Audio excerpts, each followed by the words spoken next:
Vou compartilhar a tela aqui. Vou dar uma adiantada.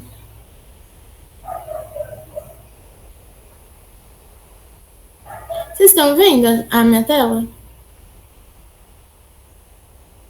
Sim. Show. Boa noite, Dorna. Como é que você tá? Casa de campo chovendo. Vou começar então? Já pode? Você já começou a gravar?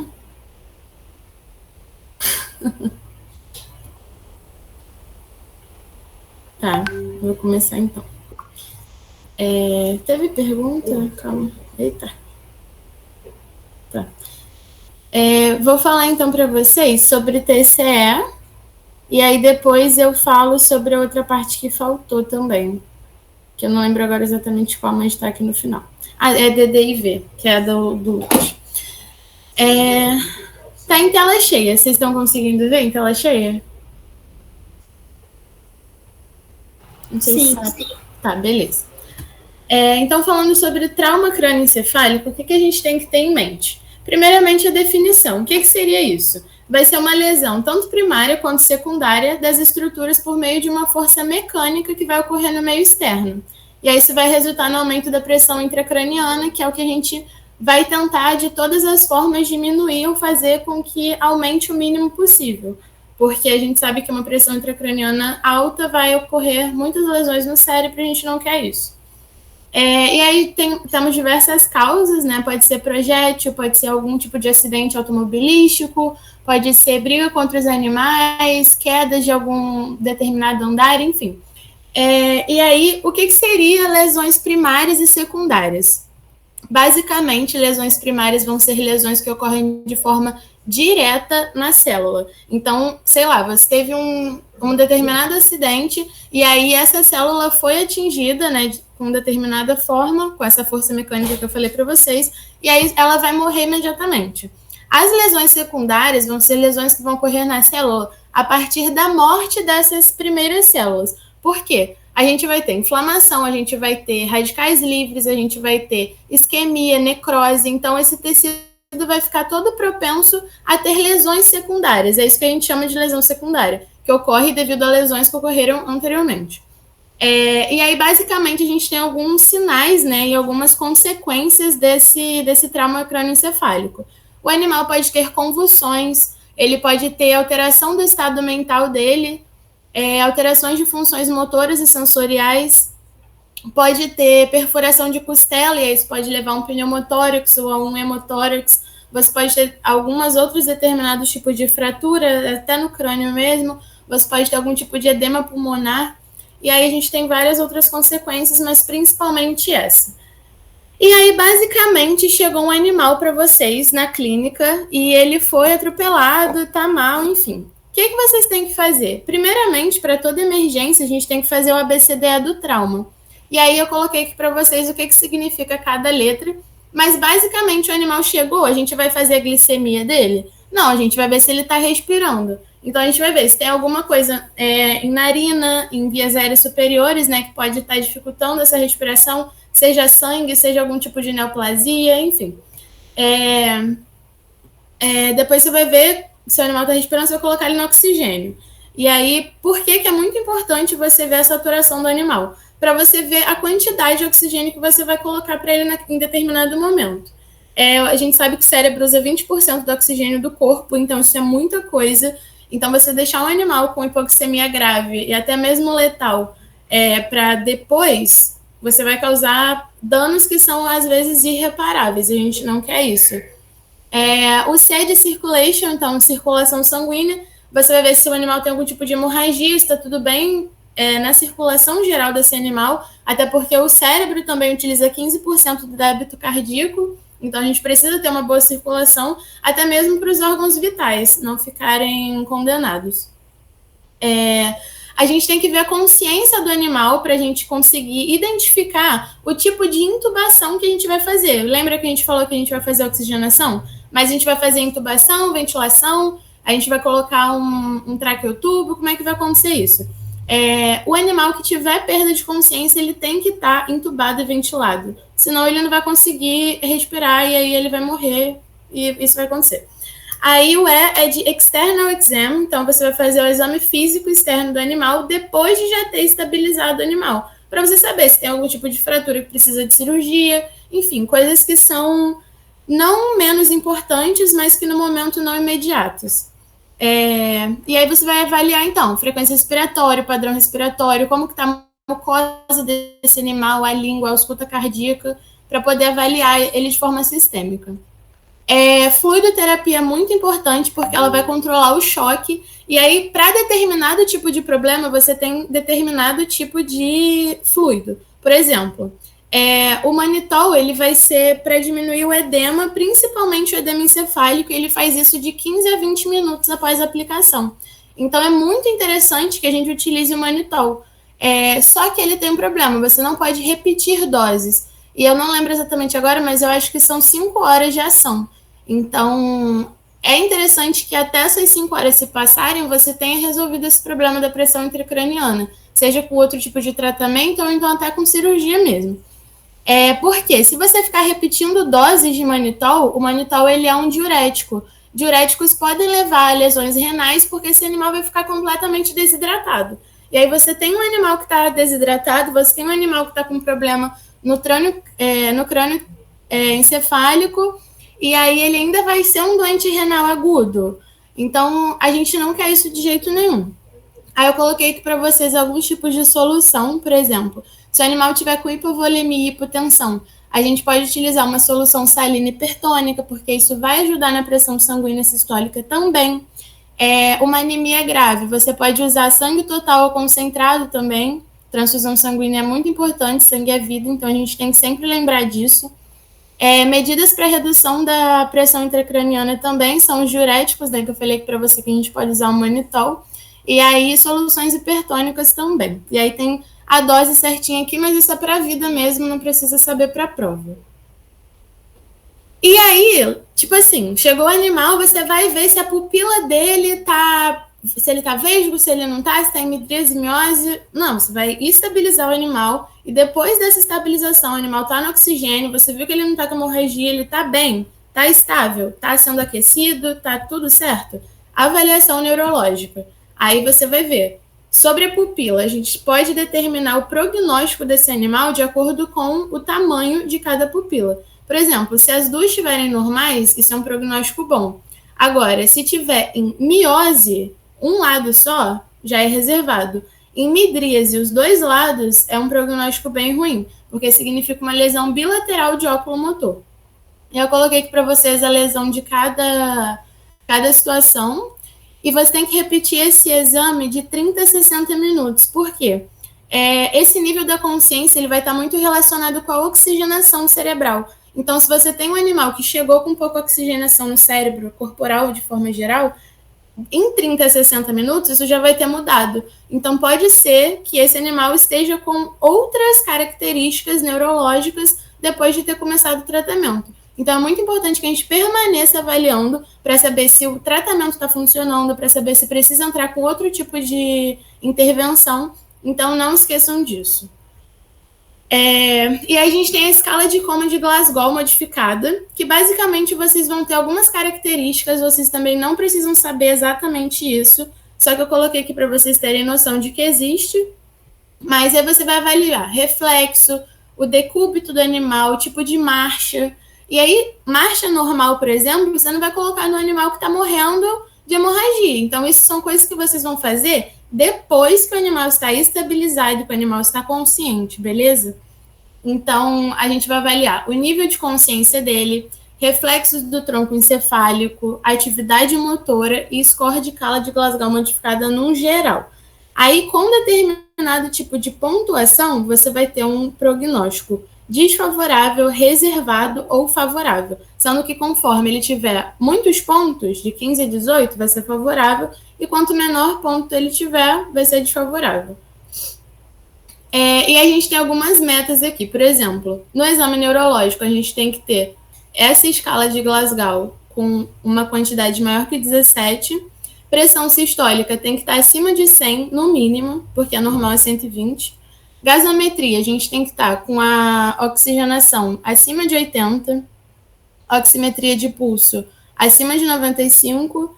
E o ritmo tem que estar em taquicardia, evitar taquicardia e bradicardia, porque a gente tem que ter um ritmo normal. Um animal taquicárdico, por exemplo, pode estar sentindo dor, um animal bradicárdico pode ter alguma falha cardíaca, enfim. Pressão venosa central tem que estar de 5 a 12, frequência respiratória de 10 a 25 por minuto, só que lembrando que isso é uma coisa muito baixa, isso não é uma respiração normal de um animal que está saudável. Então, é o mínimo para manter o animal vivo e a gente conseguir interferir da melhor forma possível. O animal pode ter uma hipotermia, só que controlada, porque, por exemplo, se o animal chega com uma pressão baixa para a gente, ele está muito hipotérmico, a gente pode dar o fármaco que for para poder aumentar essa pressão, que a resposta vai ser muito difícil de conseguir. Porque como o animal já está hipotérmico, o corpo já faz a vasoconstrição. E a gente sabe que vasoconstrição é uma das formas que a gente tem de aumentar essa pressão arterial. Então, se o animal não estiver aquecido, a resposta da pressão não vai ser atendida. Lembrando que a glicemia é muito importante também, porque é uma fonte de energia, né, para o corpo. Então, tem que estar de 72 a 108. E a pressão intracraniana tem que estar de 5 a 12. Isso é o mínimo, beleza? E aí eu botei para vocês, corticoides. A gente vai usar corticoide nesses casos? E a resposta é não. Por que a gente não vai usar corticoide? Porque vai ter mais efeitos colaterais do que bons efeitos. Então, a gente pode ter hemorragia do trato gastrointestinal, pode ter dificuldade de cicatrização, tem que lembrar que esse animal sofreu um trauma e ele está todo inflamado, ele vai estar todo machucado, e a gente sabe que o corticoide pode diminuir a cicatrização do animal. Então, não é indicado por esse motivo. Pode ter exacerbação do catabolismo, pode imunossuprimir um animal que está completamente predisposto a doenças secundárias, então não é interessante. Pode causar hiperglicemia, um animal que já está estressado, e aí pode ser que isso cause problemas, e pode dar acidose metabólica também. Então, a gente sempre tem que fazer uma avaliação muito cuidadosa para adicionar tratamentos que são específicos para determinadas situações que vão ocorrer com o tempo. E aí, se o animal tiver com convulsão, o midazolam é a primeira forma de tratamento que a gente tem. Eu comentei com vocês na outra monitoria, porque eu falei de epilepsia, e o tratamento emergencial a gente sempre vai usar o midazolam para crises que estão acontecendo, e o fenobarbital a gente usa para evitar crises posteriores. Só que a gente vai usar o fenobarbital e aí, o animal não teve crise em um mês, vou tirar do nada? Não. Você tem que esperar a ausência de crise em, no mínimo, 6 meses para fazer o desmame desse remédio, beleza?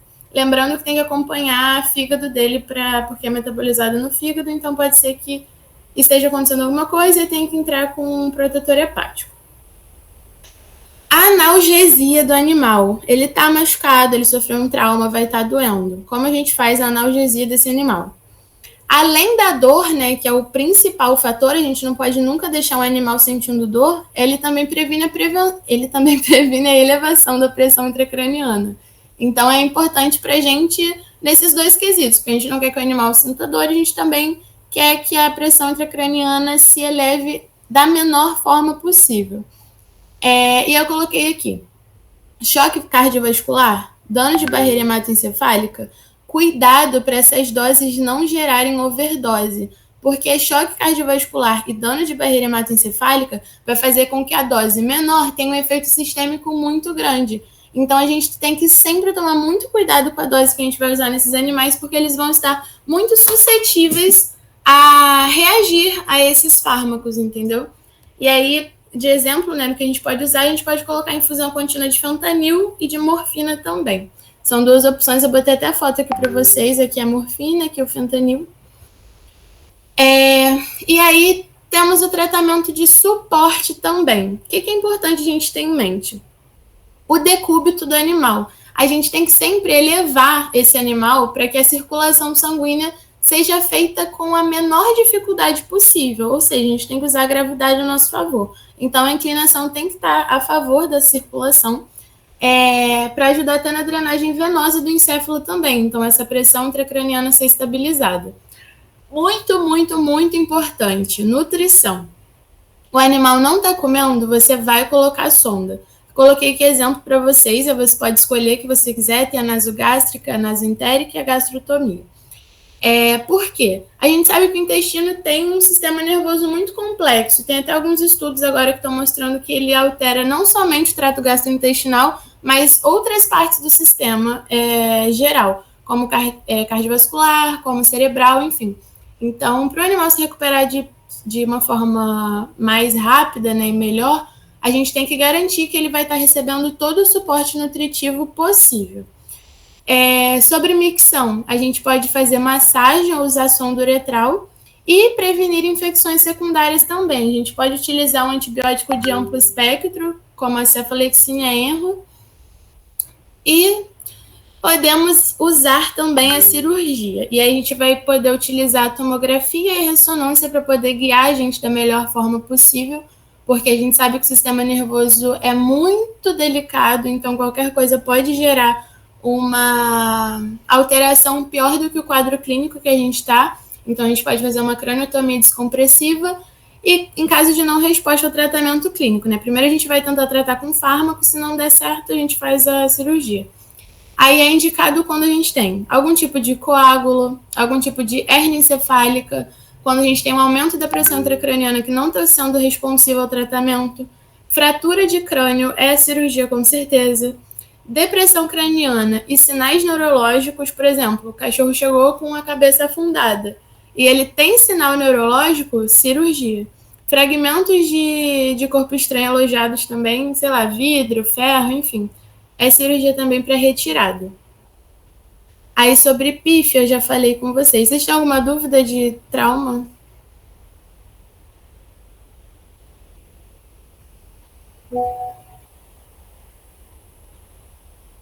Eu vou entender como um não. E aí sobre doença do disco intervertebral, eu coloquei para vocês um slide só, porque eu acho que dá para a gente falar sobre tudo de importante, assim. Eu acho que vai ter uma questão só sobre isso. E eu acho que o que pode ser cobrado é a questão de diagnóstico mesmo, quando que você vai indicar determinado tratamento, diferença de extrusão para protusão, enfim, informações gerais, né? A gente tem que esse acometimento também pode ser chamado de hérnia de disco e vai ser muito comum em cães. É uma das principais causas neurológicas, né, em cães. Então, principalmente em Dash Hounds, não sei falar isso, e Bulldogs, e muito raro em felinos, né? Felino é mais PIF, essas coisas assim. E aí a gente vai ter o quê? Uma compressão e ou uma lesão à medula espinhal por conta do deslocamento ou rompimento dos discos intervertebrais. Então, basicamente, a gente vai ter o núcleo pulposo, aqui onde está a setinha, que vai ser branco, e do lado de fora a gente tem o ânulo fibroso. E aí a gente pode ter dois tipos de acometimento, tanto esse núcleo pulposo extravasando, rompendo esse ânulo fibroso, e aí a gente tem que lembrar que aqui onde está branquinho, dentro do osso, é onde está passando a medula. Então a medula é muito sensível, então qualquer coisa que você esteja comprimindo, fazendo com que de alguma forma mecânica você tenha esse tipo de compressão, vai fazer com que o animal sinta muita dor. Então não é interessante para a gente que isso aconteça. Até porque aqui está passando diversas sinapses, diversos neurônios, enfim. E a gente pode ter também a protusão, que é quando a gente tem esse aumento do núcleo pulposo, só que o ânulo fibroso ele não se rompe. Então a gente acaba tendo um aumento, só que sem extravasamento, por isso que é uma protusão. E aí, isso também classifica ele como Hansen tipo 1, que é quando a gente tem a extrusão, e Hansen tipo 2, quando a gente tem essa protusão. Só que eles falam que isso é uma classificação mais antiga, né? Mas eu coloquei aqui porque pode ser que caia. E aí, como a gente faz essa classificação de graus da hérnia de disco? O grau 1 vai ser um animal que ele tem dor. Tipo assim, você vai fazer carinho nele nas costas e aí ele grita de dor. Isso é uma dor geral.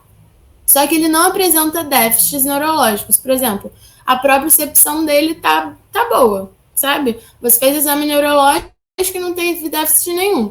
Isso é um animal que está em grau 1, beleza? Grau 2 é um animal que já tem a paresia. A ataxia também, que é a dificuldade de você coordenar seus movimentos. Ele pode ser um animal que vai para o ambulatório, né? E o déficit proprioceptivo também. Grau 3, mesma coisa. E o grau 4, ele já vai ter plegia, junto com o grau 5. Só que a diferença do grau 4 para o grau 5 é que a dor profunda no grau 4 vai estar presente, enquanto do grau 5 não. Então, se você fez a dor superficial aqui e tem, beleza, grau 4. Você fez a dor profunda, não tem dor profunda, é grau 5. Show de bola?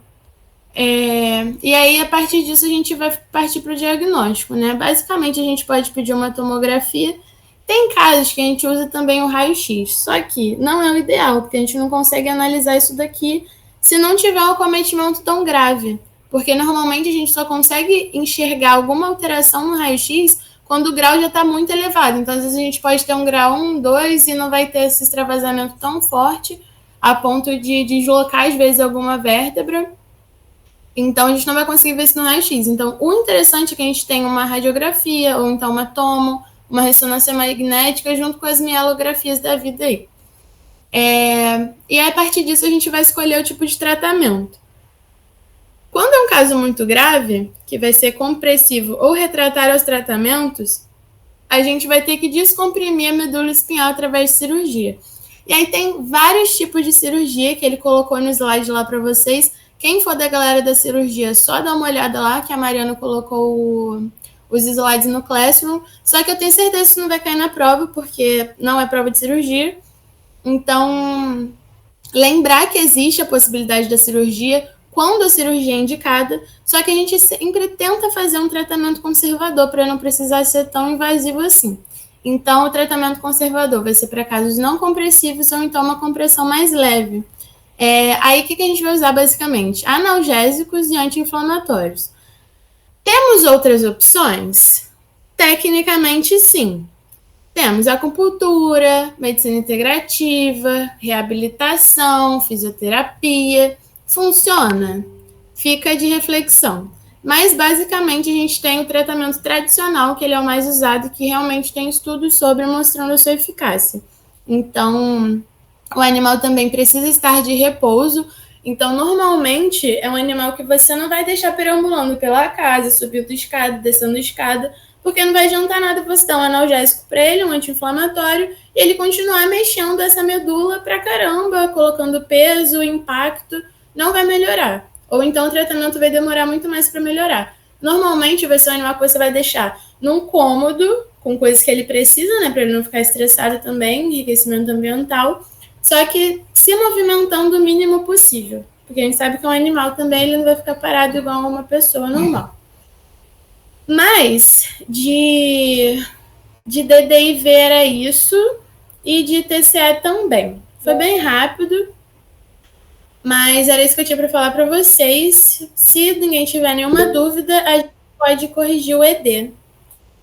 Só falar se tiver qualquer dúvida. Eu tô vendo o chat já também.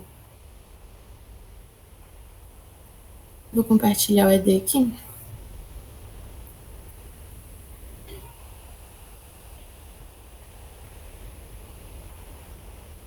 Cara, eu me sinto muito mal falando sozinha, cara. Vocês não falam nada.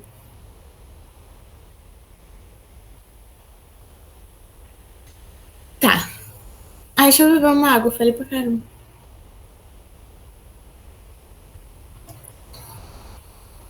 Alguém chegou a fazer o ED e tem alguma dúvida específica? Ou pode só sair corrigindo?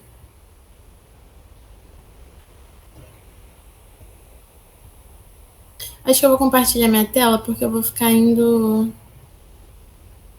Cara, é como os professores se sentiam na pandemia, mas eu nunca deixava eles falando sozinhos.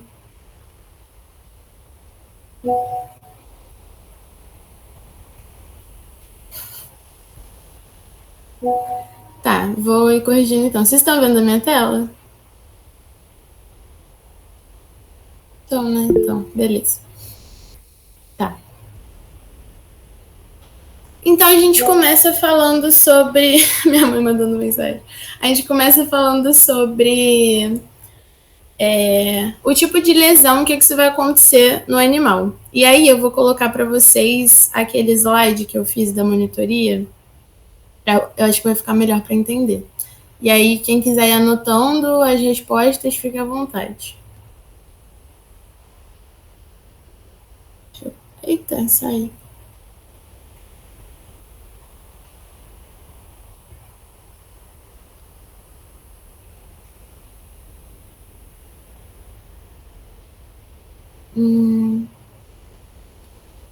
Deixa eu ver onde. Aqui. Basicamente, eu vou voltar falando, eu não sei exatamente a ordem que eu coloquei, mas eu vou falar sobre todos eles respondendo a pergunta, é só vocês escreverem onde está a lesão. Quando a gente tem lesão em C1 e C5, pensa comigo, você está tendo lesão aqui em cima. O que está sendo acometido embaixo é tudo neurônio motor superior, porque não é região de intumescência. Então, tudo que você tiver aqui de pélvico e torácico vai ser o quê? Neurônio motor superior. O que significa isso? Uma paresia espástica, ou seja, o membro fica rígido, e a gente tem o tônus aumentado e os reflexos aumentados também. Em C6 e T2, e na região de L4 e S4, são regiões de intumescência, ou seja, neurônio motor inferior nos dois. Só que a diferença é, no C6 e T2, acontece aqui em cima. Ou seja, aqui em cima a gente tem neurônio motor inferior, com uma paresia nos membros torácicos flácida, tônus diminuído e reflexo diminuído também. E aqui embaixo a gente vai ter o acometimento aqui da parte de cima também, tá vendo? Então a gente vai ter o quê? Em membro pélvico, neurônio motor superior. Vai ser a paresia espástica, tônus aumentado, reflexo aumentado também. Aí quando a gente pensa em T3 e L3, é aqui no meio. Aconteceu alguma coisa nessa parte de cima? Não. Então isso daqui vai estar normal.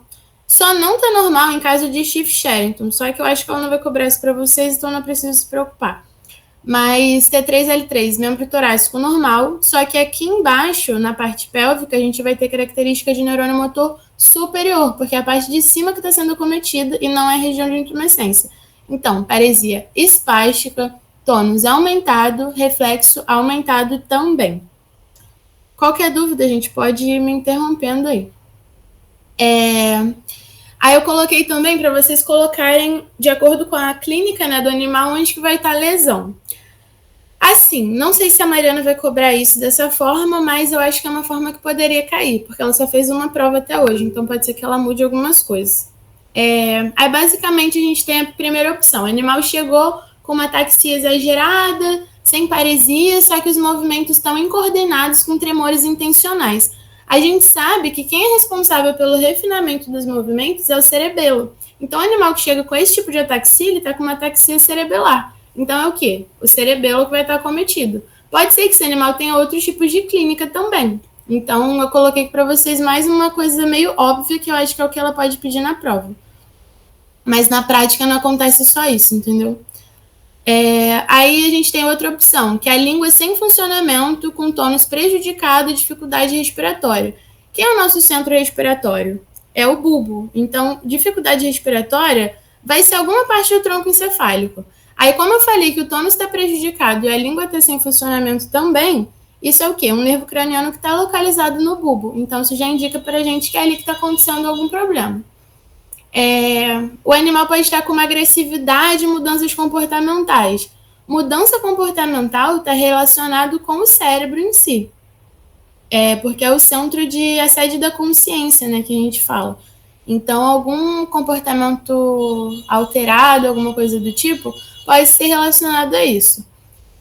Aí a gente tem a anisocoria também e a ausência do reflexo de ameaça. Aí eu vou mostrar para vocês o que eu falei aqui, que é a região tálamo-cortical.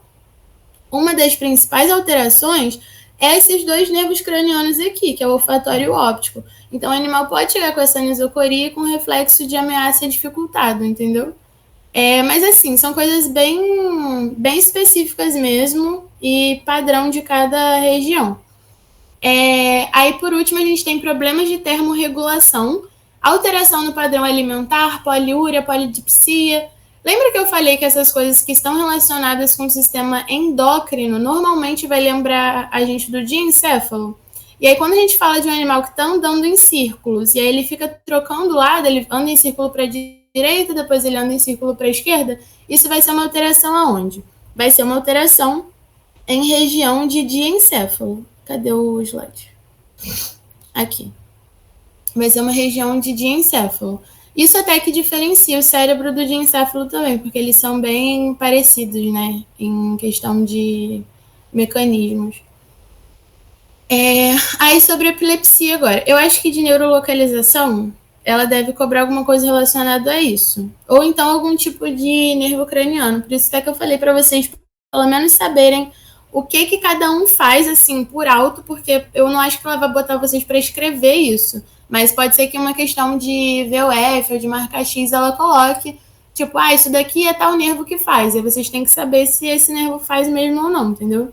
Pelo menos ter essa noção, assim. Vai ser uma parada bem óbvia, não vai ser nada muito rebuscado assim, não. Aí na questão 3, eu botei para vocês definirem os termos, por quê? Na outra prova, a Mari pediu para definir cluster e para definir epilepsia, eu acho. Não lembro agora se foi crise epilética. Mas aí vamos naquele quadrinho que eu falei para vocês sobre epilepsia.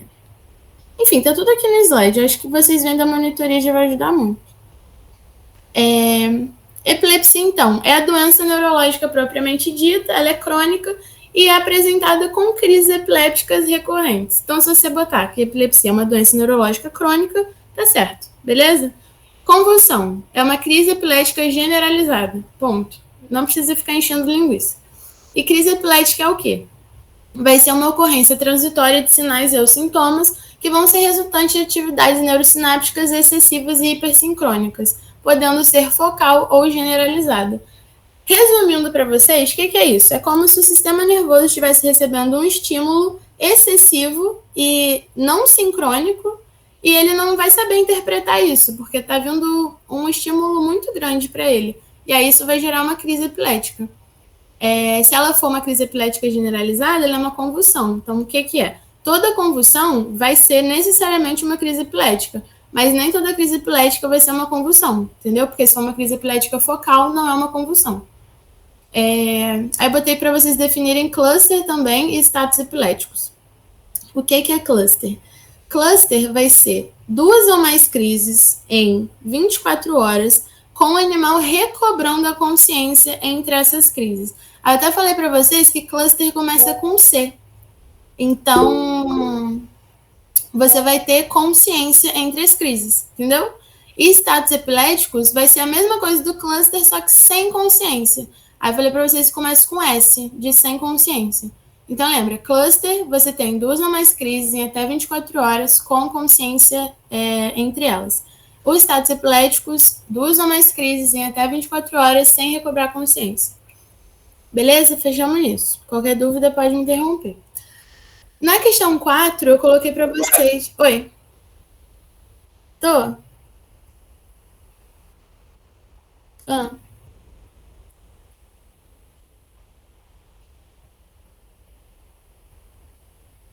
Então, vou voltar aqui, calma aí. A crise epilética é aquilo que eu falei. Ela pode ser focal ou generalizada. E aí a gente tem que lembrar que focal vai ser uma crise que vai cometer só um hemisfério do cérebro. Ou um lobo. Porque, tipo assim, se for um lobo hospital, por exemplo, o animal vai ter mania de caçar mosca. Se for o lobo frontal, ele vai ter perda de atividade motora. Então, vão ser alguns sinais que vão fazer com que esse animal demonstre que ele está tendo um tipo de crise específico, em determinado local do cérebro. A crise epilética generalizada, ela vai ser durante todo o encéfalo. Então, o animal vai ter perda de consciência, ele pode se urinar, ele pode ficar com coisas relacionadas à mioclonia, né? Pode ficar em movimento de pedalada, se tremendo, enfim. Então, a crise epilética pode ser qualquer um desses dois.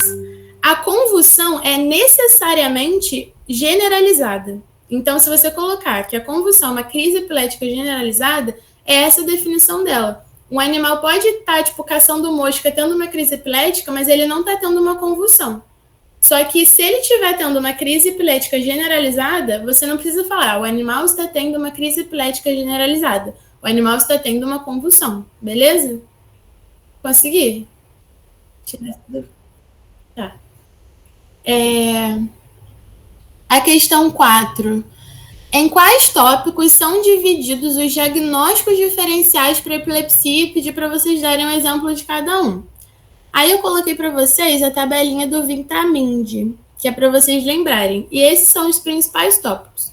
E aí eu coloquei para vocês aqui exemplos também de cada um. Então a resposta é basicamente essa. Colocar cada um desses do Vintamind e colocar pelo menos um exemplo de cada situação. Essa era a resposta da questão.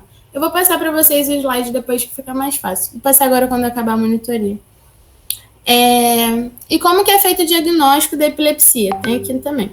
Ô, Laila. Oi. Pode voltar nessa 4 rapidinho? Volto. Eu vou aqui um pouco. Ah, tá. Respondendo? Sei. Ah, tá. Então, basicamente, você vai colocar que os diagnósticos diferenciais podem ser divididos em tópicos. E os tópicos são os seguintes. Vascular pode ser uma causa que acontece de acordo, sei lá, com uma isquemia. Aí vai ser uma causa vascular. A convulsão está sendo originada por uma isquemia.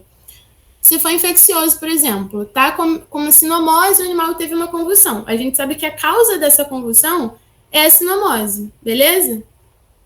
E aí, cada pedacinho desse aqui, cada tópico desse, tem uma consequência, né, que faz com que as crises sejam secundárias. Eu até coloquei aqui para vocês. Deixa eu achar. Que ela pode ser primária ou idiopática, né, quando a gente não sabe o que está acontecendo, e secundária ou adquirida. Normalmente, quando a gente trata essa causa base, que são os diagnósticos diferenciais, a gente consegue fazer com que as convulsões sumam ou pelo menos diminuam muito, de uma forma muito grande. Só que quando a gente exclui todas essas possibilidades aqui, a gente tem uma causa idiopática, que é quando a gente não sabe o que é.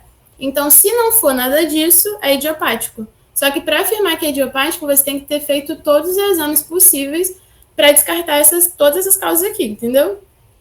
E aí, basicamente, na resposta você tinha que colocar que vascular, infeccioso ou inflamatório, pode ser trauma, pode ser uma anomalia, um metabólico, intoxicação, e aí colocar um exemplo de cada coisa que poderia ser. Não precisa necessariamente ser o que eu coloquei aqui, pode ser diferente, mas tem que ter a ver, entendeu?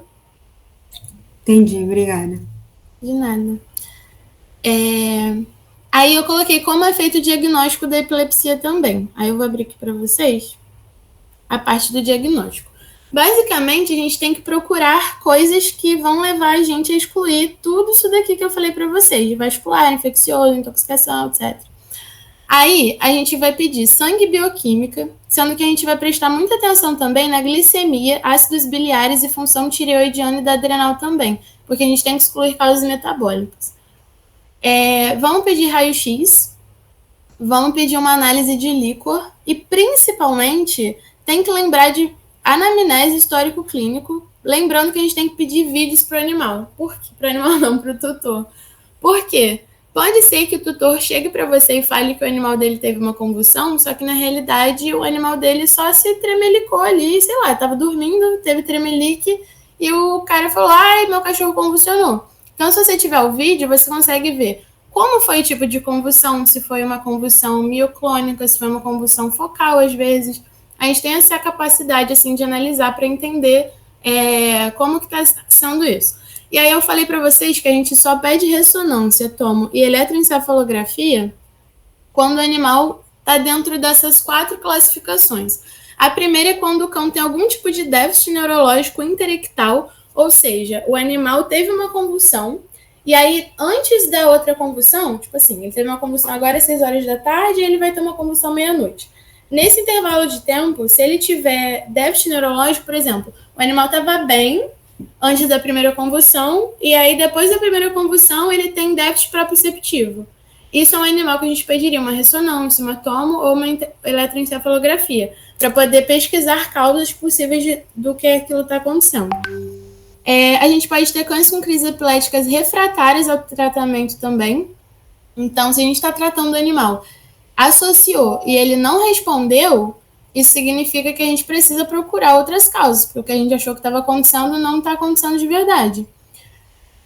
Cães com início da crise epilética com menos de 1 ano de idade e mais do que 5 anos. Quando o animal tem epilepsia idiopática, normalmente acontece de 1 ano de idade, entre 1 ano de idade e 5 anos. Então, qualquer crise epilética que ocorra antes de 1 ano e depois de 5, não, com quase 100% de certeza, não vai ser uma crise epilética idiopática, entendeu? Então, a gente precisa da ressonância, da tomo, da eletroencefalografia para entender... Ai, meu Deus! Para entender o que está acontecendo ali dentro daquela cabecinha. E gato. Meu gato teve crise epilética. Ressonância, tomografia, eletroencefalografia. Necessariamente, obrigatoriamente. Nunca vai tratar um gato com epilepsia sem pedir algum dos 3, pelo menos. Beleza? Tá. Aí sobre o tratamento. Isso caiu na prova período passado. Quando tratar e quando não tratar. Vamos na... Eu botei aqui também. Para vocês. Deixa eu ver. Quando tratar e quando... Aqui. Quando tratar e quando não tratar. Basicamente, a gente tem que... Quando que a gente vai tratar? Quando for alguma coisa grave. Por exemplo, 2 ou mais crises dentro de 6 meses. Não é normal um animal ter 2 crises epiléticas em 6 meses. Isso nunca vai acontecer de forma normal, sem prejuízo grande para o animal. Então, a gente entra com tratamento. Quando a frequência e a gravidade crescem, por exemplo, antes o animal tinha 1 convulsão por ano e agora ele está tendo 2 convulsões por ano.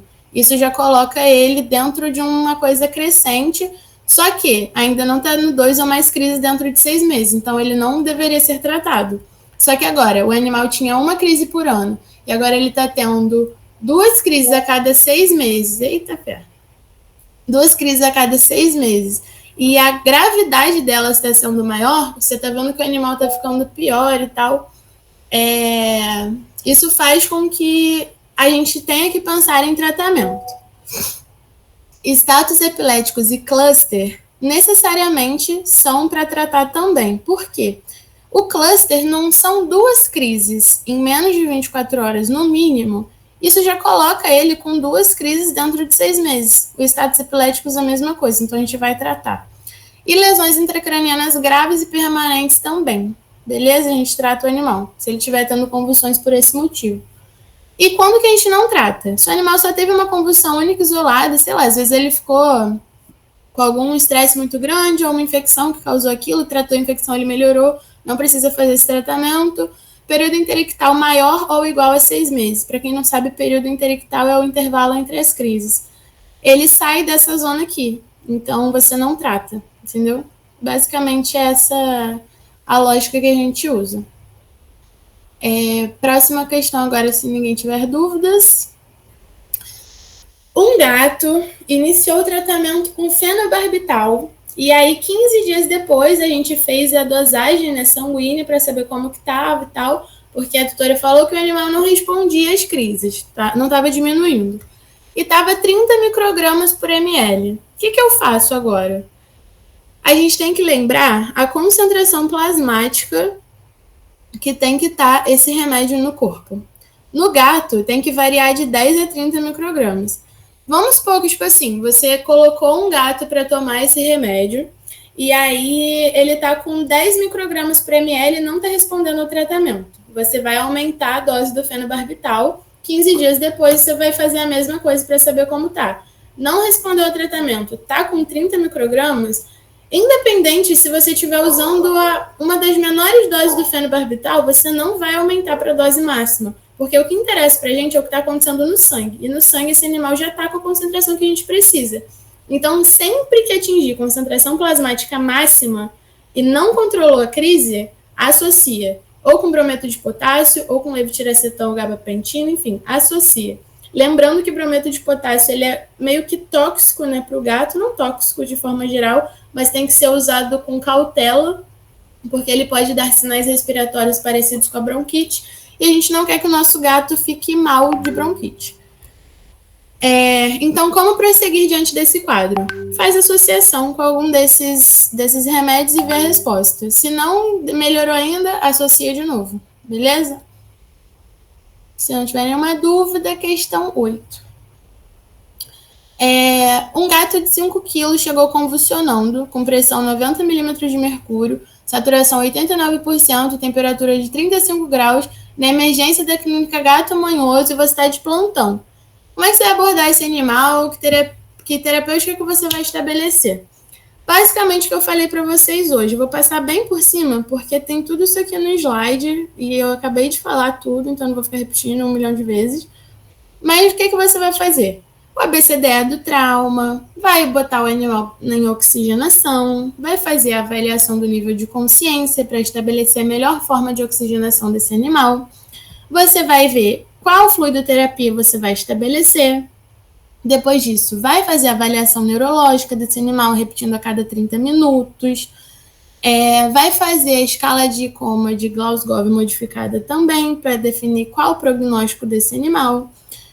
Tentando manter, você vai fazer tudo para tentar manter o animal dentro disso aqui. Você vai aquecer o animal porque ele está com a temperatura muito baixa.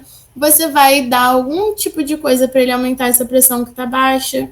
Pode ser uma norepinefrina, pode ser um manitol, que já vai ajudar, só que eu não lembro qual pressão eu botei aqui. Cadê? 90. Eu acho que o manitol, nesse caso, não ajudaria tanto assim. Se tivesse 100, talvez até ajudaria, mas 90 eu já colocaria na nora, mas sou eu. Mas, enfim, você pode usar coisas que vão fazer com que a pressão sistólica aumente. Ressaltando para não usar corticoides, porque isso vai fazer com que tenha mais efeitos colaterais do que efeitos bons, né? Se o animal estiver convulsionando, você pode usar o midazolam e feno. A analgesia do animal é obrigatória, independente de tudo, a analgesia do animal, porque ele vai estar com dor. Então, analgesia. Podendo usar fentanil e morfina. E tratamento de suporte, eu falei para vocês. Sonda uretral também, ou massagem, né? Tratamento com antibiótico de amplo espectro, decúbito desse animal também é importante. Enfim, tudo aquilo que vai fazer com que o animal melhore de forma mais rápida. E, caso seja necessário, cirurgia. E aí, agora, qual a patogenia da PIF? Basicamente, a gente tem que lembrar que, para a PIF acontecer, o vírus tem que mutar no organismo. Quando esse vírus vai mutar dentro do organismo? Quando a gente tiver uma imunossupressão. Por isso que acontece mais em filhotes, em idosos, porque normalmente está com esse sistema imunológico mais deficiente. Só que também pode acontecer em um animal que está em um ambiente estressado. Pode acontecer quando o animal está com algum tratamento com corticoide, enfim, alguma imunossupressão vai fazer com que o vírus mute. Então, ele vai sair do FECV para o FICV. E aí, basicamente, no FICV, a gente vai ter monócitos e macrófagos que vão se infectar com esse vírus mutado. Esses monócitos e macrófagos vão cair na corrente sanguínea, atingindo diversos órgãos, onde a gente vai ter uma inflamação imunomediada e que pode acometer rim, pode acometer fígado, pode acometer o sistema nervoso, pode acometer o olho do animal, enfim. Vários órgãos eu coloquei para vocês no slide também, tá tudo lá certinho. Mas basicamente vai ser isso, a gente vai ter dois tipos. A gente pode ter a PIF úmida, quando a gente tiver uma inflamação muito forte, e aí vai acabar extravasando líquido, né, do meio vascular. Ou a PIF seca também, pode acontecer. E a gente vai ter mais presença de massas piogranulomatosas por conta dessa inflamação. E aí, qual que é a diferença, né, desses dois biotipos do FOCV? Basicamente, isso que eu já falei para vocês. Deixa eu botar aqui no slide da PIF. Principalmente essa mutação. O FSCV vai ser o coronavírus entérico felino. E ele pode sim ter algum tipo de sinal, que não vai acontecer na maioria dos casos, mas ele pode dar um vômito, uma diarreia, só que isso vai ser autolimitante de uma duração mais curta. Enquanto o FIPV, ele vai ser mais rico em efusão, que vai ser uma efusão rica em proteína, pode ser uma lesão mais piogranulomatosa, como eu falei para vocês, enfim.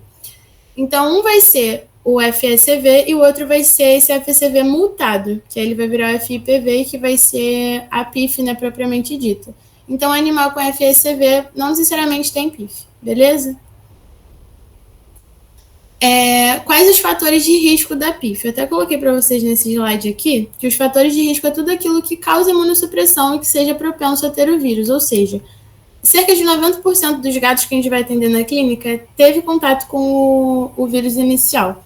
Então, tudo que cause contato dos animais com outros animais que possam ter isso, por exemplo, gatis, ambiente de superlotação, isso tudo já vai causar um estresse muito grande. Então, você vai ter um ambiente propenso ao vírus e você vai ter uma imunossupressão. Então, você vai fazer com que o animal tenha esse contato e com que ele seja apto a ter a mutação. Então, isso leva com que a PIF seja clínica, né, propriamente dita. E aí, os sinais clínicos da PIF estão aqui também, só vocês pegarem depois. Tem os sinais neurológicos também que eu coloquei para vocês. O diagnóstico é feito basicamente por associação. Você vai ter que associar o histórico, você vai ter que associar a clínica. Eu até coloquei aqui para vocês que a gente pode fazer análises e aí a gente vai ter algumas características, né, dentro de cada exame que vão levar a gente a pensar em PIF. Fusão, por exemplo, a gente pode ter o teste de Rivalta positivo, a gente pode ter análise do líquido cefalorraquidiano tendo pleocitose, que vai ser o aumento dos leucócitos, enfim. Várias coisas que a gente vai associar para excluindo, só que o padrão ouro que a gente tem hoje em dia é imunohistoquímica. Só que uma amostra, né, mais confiável para a gente são análises que a gente precisaria de uma laparoscopia. É laparoscopia mesmo?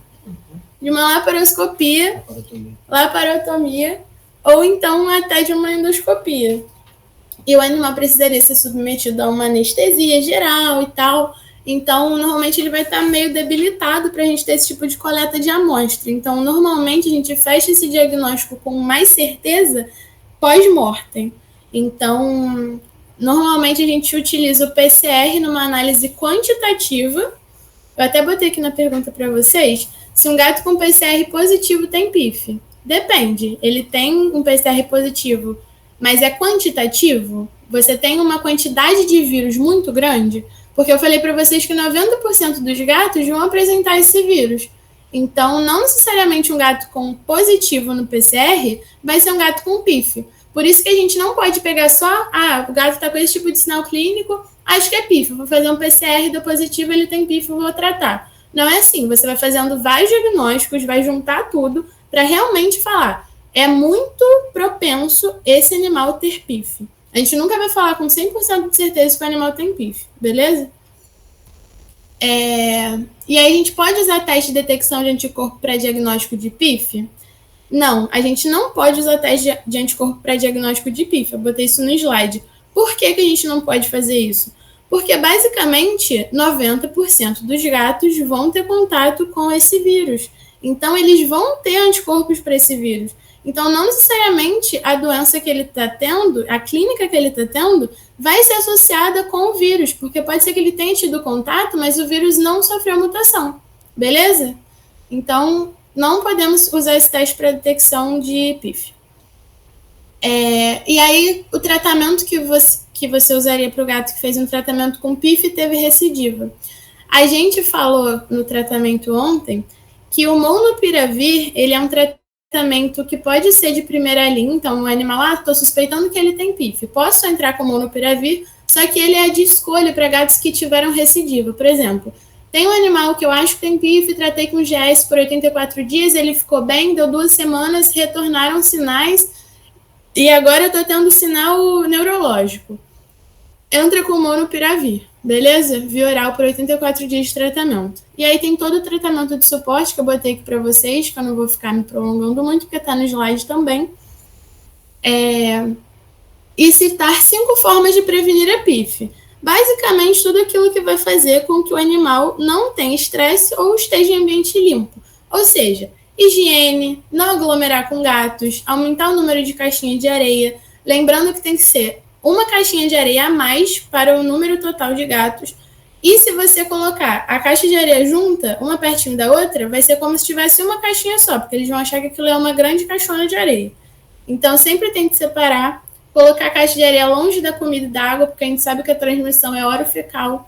Realizar semanalmente a lavagem da caixinha de areia e limpar essa caixinha regularmente e minimizar tudo de estresse, imunossupressão, não introduzir ambientes novos na casa sem fazer esse manejo cat-friendly antes, não deixar o gato em um ambiente estressante, enfim, tudo que for minimizar esse estresse é uma forma de prevenção. Lembrando que não usa vacina. A vacina não tem comprovação científica e não deve ser utilizada. E era basicamente isso, gente. Alguém tem alguma dúvida? Se não tiverem, foi isso e acabamos. Então é isso, boa prova. Teve alguém que me mandou mensagem agora perguntando se não soubesse neurolocalização ia muito mal na prova. Assim, eu não acho que vá muito mal na prova, não, porque tem respiratório, tem PIF, DDIV, tem TCE, nem lembro mais o que eu falei, minha cabeça tá surtando já, um monte de prova. Mas, enfim, vocês têm muitas matérias, sabe? Eu não acho que neurolocalização vai ser uma coisa que vai pesar tanto na nota assim. Mas se der tempo de estudar, porque a gente sabe que a gente às vezes estuda na véspera, normal, ainda mais quando é uma área que a gente quer. Mas, enfim, tenta estudar tudo, se não der, não precisa surtar com neurolocalização, beleza? Era isso, boa prova, quinta-feira. Vou estar lá também. E é isso, um beijo, boa noite para vocês. Qualquer dúvida é só me mandar mensagem.